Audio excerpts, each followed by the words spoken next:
This is going to be a video tutorial on how to make your account private on Instagram. I will be using an iPhone for this. Let me jump over to my phone here.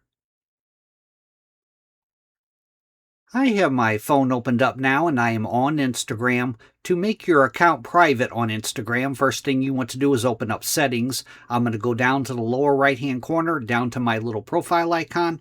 I'm going to tap on that. Then in the upper right-hand corner, I'm going to tap on the three-line hamburger menu.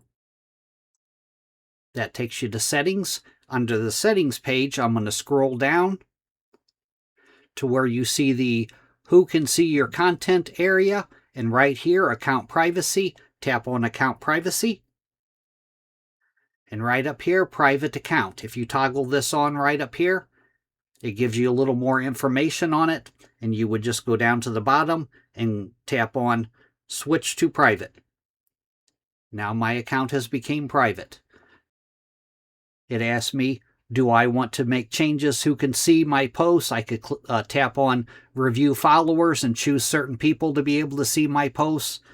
That is how to make your account private on Instagram. Thanks for watching.